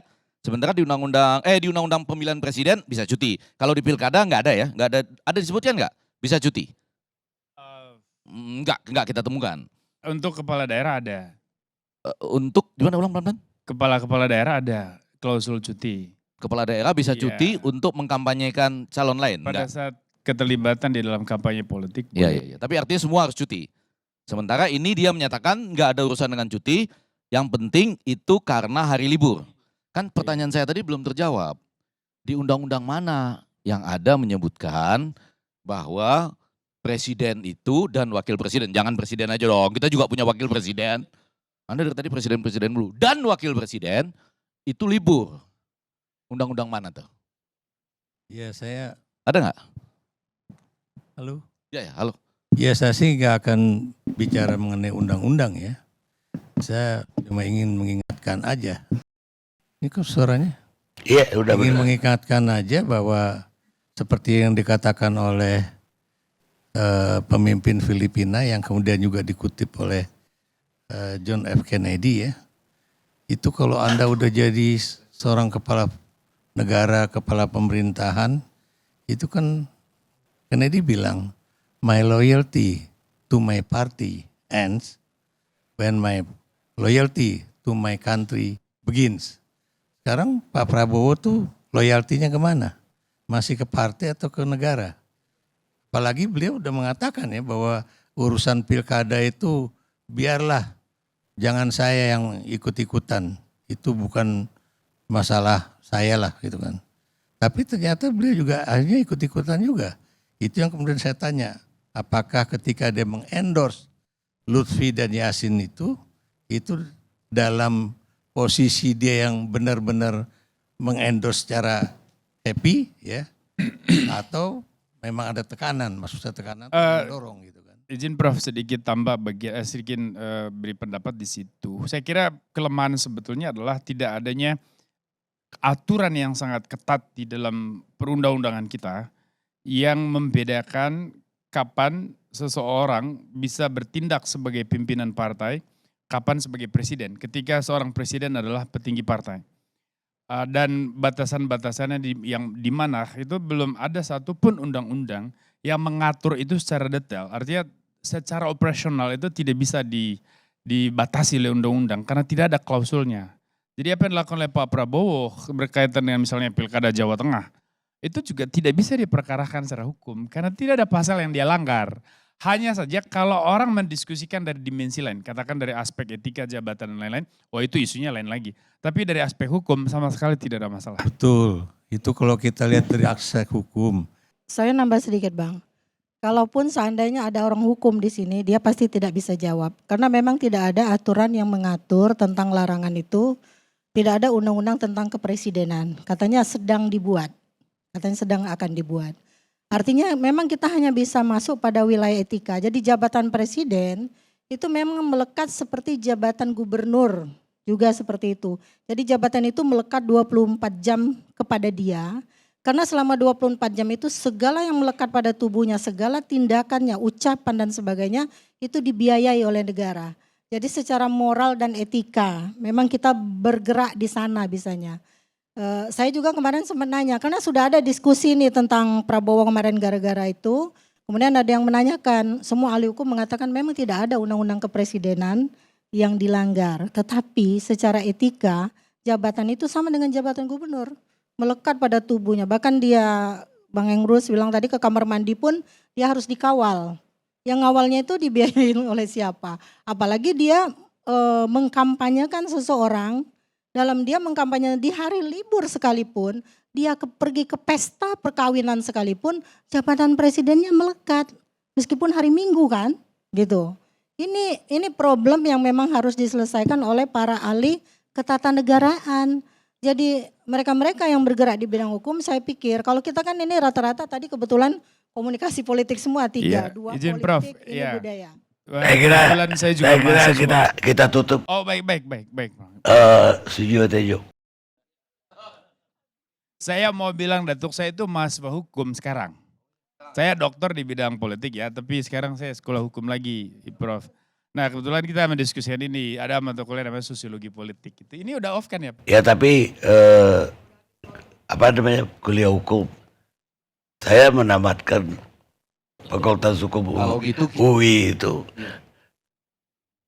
Angkatan 75. Siap. Kalau gitu kita yang tanya ke yang selesai. Saya udah tutup. Itu kata Bagia libur. Ada nggak hari liburnya presiden? Saya udah tutup. Oh, diskusi itu tadi. Ada nggak hari libur? Oke. Mungkin disclaimer dulu. Saya sekarang cucu sudah 3. Anak 5. Ada pepatah Padang, teman Minang saya mengatakan bahwa kata orang Minang itu, orang yang punya anak itu hilang setengah akal, orang yang punya cucu hilang seluruh akalnya. Gitu. Ya. Nah tanggapan saya ini tanggapan yang sudah orang yang hilang akalnya. Karena semua pakai akal, tetapi saya bangga karena Rumi pernah bilang, tangga menuju langit adalah kepalamu, maka letakkanlah kepalamu di bawah telapak kakimu. Rasio letakkan di bawah kaki. Oke, soal utang rasa saya nanti Pak Ermus juga saya tanggapi. Pak Ikrar, utang rasa, utang budi. Pak Jokowi terhadap Bu Mega, bahkan dia satu-satunya presiden yang nggak bisa balas budi, didukung oleh Profesor Effendi Ghazali. Saya bukannya mau mendukung Jokowi, saya nggak ada urusan sama politik karena siapapun presidennya saya nyari makan sendiri. Ketepukan nyari, nggak ada yang promosiin dalang, saya sendiri yang dalang, nggak ada presiden yang warrior generasi, saya siapapun presidennya. Dan saya berpendapat bahwa kalau kita menganut sistem Pancasila, maka pakailah surat Alam Nasroh Laka Sodrak ayat terakhir. Wa ila rabbika farghab, dan kamu jangan bergantung pada siapapun kecuali pada Tuhan. Saya tidak pernah berdoa agar Pak Karni ngundang saya supaya saya dapat duit. Saya cuma berdoa Tuhan bahwa duitnya dari mana terserah kamu. Sore ini saya diundang, saya dapat duit. Saya nggak pernah tergantung. Baru cucu 3 udah bijak nih, apalagi cucu 6. Makanya. Nah soal balas budi ternyata begini Pak Karni. Ini saya bukan menghibur Pak Jokowi ya. Sorry, saya nggak ada urusan sama Pak Jokowi, sama Bu Mega. Tapi orang yang dibudiin dan jadi, kemungkinan dia memang punya potensi untuk jadi. PDI bisa aja memilih wali kota manapun waktu itu. Mungkin karena kepentingan yang dibilang oleh sebutnya namamu? Boni Hargen. Ya, bahwa dia personifikasi dari akar rumput. Setidaknya dicitrakan sebagai tukang kayu, carpenter, oke? Ada itunya Pak Ikra. Sehingga kalau dalam logika kebalik, PDI juga utang budi ke Pak Jokowi. Sama. Saya tidak bisa mengatakan the crazy rich Priok siapa? Pak Roni. Utang budi sama keluarga Cendana. Saroni. Mungkin kalau dia memang dibantu dulunya, tapi kalau dia nggak punya jiwa petarung juga nggak akan sampai begini. Begitu juga Surya Paloh, sehingga dapat Freeport, proyek dan lain Bambang Susatyo, dibantu kalau nggak salah dia pernah cerita oleh Agung Laksono, oleh Bakri, sehingga dia naik. Tapi kalau dia nggak punya jiwa itu, nggak bisa. Sehingga kalau misalkan yang membantu itu mengungkit-ngungkit, saatnya aku punya potensi memang. Bantuanmu adalah lantaran dari Tuhan yang diberikan bukan karena satu-satunya, karena aku memang punya potensi. Dengan segala hormat kepada Bahlil itu susah waktu kecilnya. Bahkan dihina-dina, kurang makan, jiwa petarungnya ada apapun. Bukan soal dokternya. Jadi kalaupun dia dibantu oleh seseorang untuk naik, dia punya jiwa petarung itu. Bijak nggak Pak Karni? Ini cucu 3, baru kalau 6, baru cucu 6 gitu.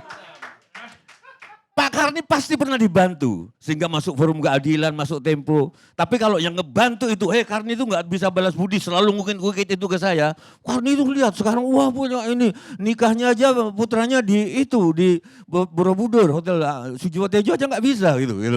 Nah, kalau aku punya ketemu orang kayak gitu Mas Gerar, kalau gitu saatnya Pak Karni bisa melupakan Anda, karena Anda mengungkit-ngukit terus. Mungkin itu yang terjadi dengan Mega sama, aku deket juga sama Bu Mega, enggak, ini kita cuman, yang kedua Pak Ermus tadi soal jabatan melekat. Paling jelas itu pas Pampres. Pas Pampres nggak bisa dicontohkan dengan seseorang yang ketika misalkan datang ada khalifah, ini lampu, kamu mau ngomong apa pribadi? Oke, lampu aku matiin karena yang biaya ini negara. Atau contoh khalifah lain, ada dua ballpoint ini punya negara, ballpoint ini punya pribadi. Kamu punya masalah apa pribadi? Oke, tanda tangannya pakai yang ini karena ini ballpoint pribadi, yang ini ballpoint negara. Pas Pampres nggak bisa dimatiin. Walaupun ketika Pak Prabowo ngomong di depan Pak Lutfi sama Taj Yasin, tapi kayaknya dalam tekanan sih wajahnya itu. Kayaknya loh, sorry kalau salah. Tanpa lencana, tapi di sekitar itu ada pas Pampres. Aku nggak ngerti logika Pak Bagja, nggak bisa dipisahkan. Karena pas Pampres bukan kayak pena di Khalifah itu yang ada satu pena, terus lampu dimatiin minyaknya. Dia nyala terus kalau enggak. Ingat gak waktu Pak Jokowi 2 periode Pak Ermus? Ada KPU membolehkan Pak Jokowi kampanye pakai mobil pesawat kepresidenan. Ingat gak? Periode kedua. Kampanyenya boleh.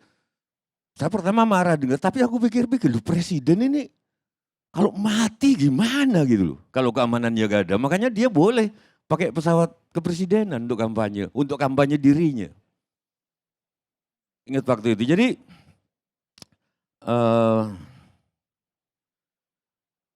apa yang kedua?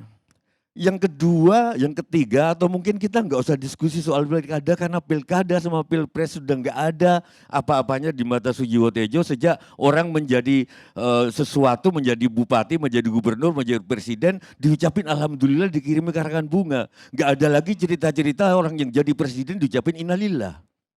Begitu itu sudah nggak ada harapan. Sebelum presiden dilantik Prabowo, saya lihat sendiri di sebuah acara partai Pak Kardi. Gak usah saya sebut. Itu bukan Prabowo loh, baru Sufmi Dasko yang datang. Ketua Gerindra, orangnya Prabowo. Itu sudah orang merubung kayak lalat. Bagaimana kekuasaan gak akan korup kalau gitu? Orang pingin.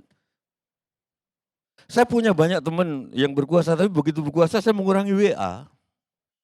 Malah, WA saya kurangin. mungkin kita mengembalikan itu lagi, saya nggak tahu apa sejak Abbasiyah atau sejak kapan, aku nggak tahu sejak kapan orang dilantik jadi presiden, Pak Ermus, Mbak Lili, terus diucapin selamat, bukan innalillah.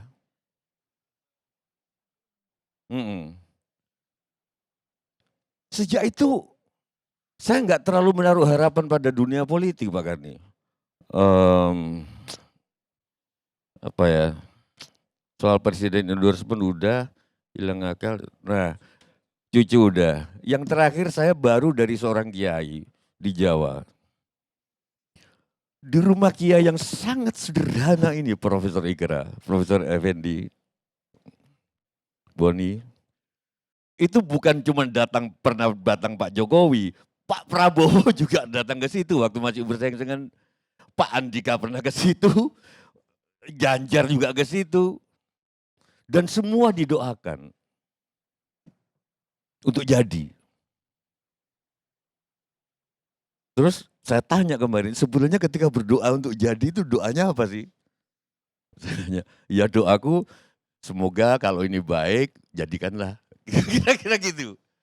Bisakah nggak kita sekarang rakyat begitu? Kalau memang baik, Pramono jadikanlah. Kalau memang baik, Ridwan Kamil jadikanlah. Kalau memang baik untuk semua, Pak Andika jadikanlah. Kalau memang baik untuk semuanya,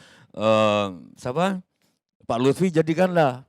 Atau Bobi, atau Edi Ramayadi jadikanlah. Kalau ternyata jadi kan kok tidak baik, rakyat semakin susah, ya anggap saja itu baik, supaya rakyat latihan bersabar. Jadi kan, yang ini saya belum bisa memahami. Karena saya belum punya cucu. Bagian itu. Yang bagian ini aja, Yai. Ini kiai, ini salah satu kiai besar di dalam Isra Mi'raj. Kenapa Nabi Muhammad bisa sampai ke Sidratul Muntaha? Malaikat Jibril enggak berhenti di pagernya. Jawabannya, malaikat Jibril terlalu bersandarkan akal. Muhammad pakai perasaan. Jadi aku sudah mengantar ke Sidratul Muntaha ini. Di dalam pembicaraan politik. Iya. Top. Enggak, sorry. Enggak, ini guyon nanti di... Transformasinya lebih religius sekarang ya Bang. Baru cucu 3 lah. Saya menjadi narsum di Ilseni sejak 2014. Waktu itu bareng beliau. Narasinya beda jauh. Tapi sekarang dia punya 3 cucu, saya 5 cucu saya. Bedanya itu. Tapi kenapa masih rasional? Tadi sangat rasional. Berarti pepatah Minang itu salah. Orang yang punya anak hilang setengah akalnya, yang punya cucu hilang akalnya. Udah profesor soalnya. Udah profesor soalnya. Profesor kan juga harus punya perasaan. Iya. Gitu. Boleh saya tanggapi sedikit aja? Oke. Bang Karni. Jadi kita kalau di dalam sosiologi ada dikenal dengan status dan peran. Jadi kita harus lihat status kita. Prabowo statusnya adalah presiden. Berarti berperan untuk semua warga negara. Jadi kalau didukung salah satu kandidat, dia harus dukung kandidat lain. Ketika seseorang melakukan peran tidak sesuai dengan statusnya, maka akan terjadi disorder sosial. Jadi oleh karena itu, Pak Prabowo harus melihat pada posisi dia sebagai presiden. Presiden untuk semua para kandidat yang berkompetisi. Jadi sejatinya tidak memberikan dukungan kepada siapapun. Itu yang saya maksud sebagai presiden. Kecuali bukan presiden lagi misalnya seperti itu. Demikian. Aku menyayangkan bahwa Pak Prabowo dan timnya lupa bahwa masyarakat sekarang lupa bahasa simbol. Terjadi di rumah makan Garuda, Padang waktu ketemu Ridwan Kamil di Jakarta. Mungkin pesannya ini loh, aku Garuda. Publik sekarang nggak mikir ke situ. Kan mestinya kenapa nggak di Lamun Ombak, kenapa nggak di Sabar Menanti, kenapa nggak di Sederhana, kenapa kok di Garuda. Wah ini lambang. Publik ternyata nggak sampai ke situ. Oh ternyata berarti Ridwan Kamil itu Garudais. Enggak. Yang kedua, Profesor Ermus agak melakukan bias tadi dengan mantan Presiden Jokowi nggak boleh endorse. Mantan Presiden Megawati boleh, alasannya ketua partai, gimana itu? Nah, kalau dia sebagai ketua partai, mau tak mau harus berpolitik. Sesuai dengan partainya. Bagaimanapun partai itu adalah bagaimana memperoleh kekuasaan. Kan itu prinsip partai kan. Lalu kalau Pak Jokowi itu bukan ketua partai. Nah, kalau dia memberi dukungan silahkan saja. Tapi akan lebih baik ketika Jokowi menempatkan dirinya sebagai guru bangsa. Karena dia bukan ketua umum partai. Pak Jokowi bukan ketua umum partai, tapi dalam tanda kutip ketua umum partai-partai. Nah, saya menanggapi sedikit, Prof. Ya, saya merasa perlu menanggapi. Saya kira di situ nanti memang benar bias karena jabatan ketua umum partai itu tidak bisa membatasi atau melonggarkan hak seseorang sih, Prof. Emrus. Jadi apa yang dilakukan oleh Ibu Mega atau Pak Jokowi itu sama, itu hak sebagai warga negara, apakah dia ketua sebuah organisasi atau tidak, untuk terlibat di dalam politik. Ya, jadi tidak ada masalah. Sama halnya ketika kita mendiskusikan, termasuk dari dimensi etika, Prof, soal Pak Prabowo mendukung Pak Lutfi di Jawa Tengah misalnya.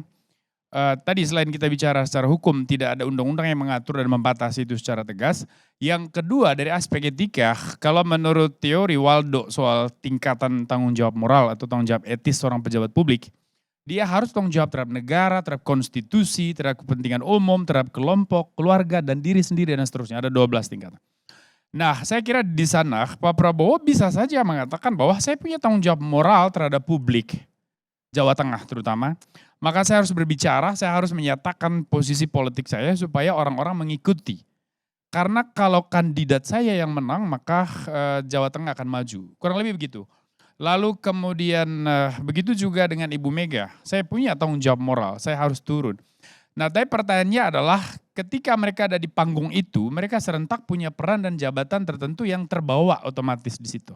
Satu sebagai presiden, saya sendiri sampai hari ini tidak menemukan satupun alasan untuk menyalahkan Pak Prabowo di dalam situasi itu. Karena memang tidak ada undang-undang yang melanggar. Dari aspek etika pun tidak, karena di situ juga ada tanggung jawab moral dia untuk membesarkan partainya, kelompok, kepentingan kelompok.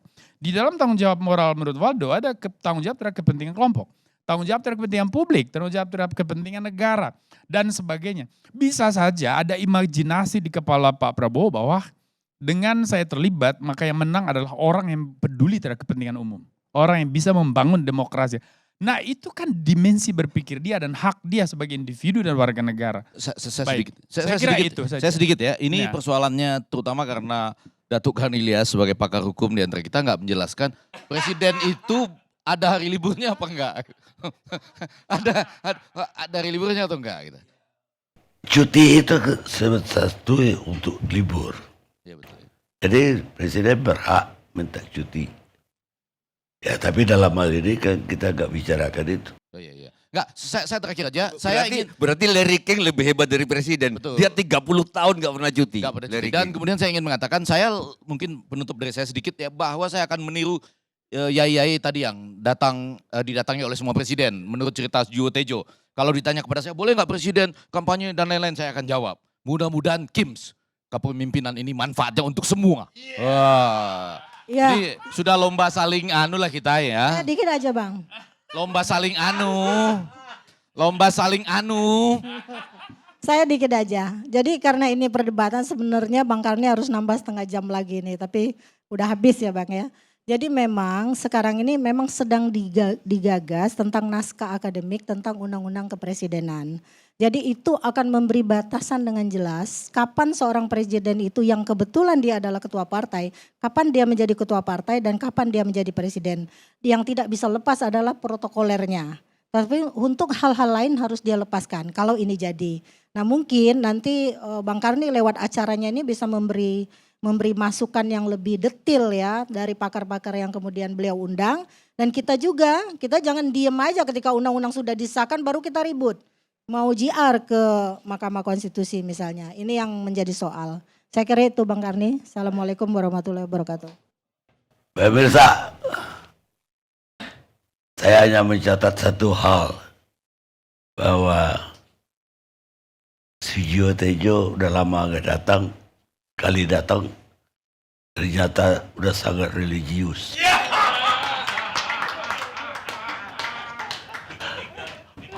Ya baru 3, kalau 7 kayak apa religius. Pemirsa,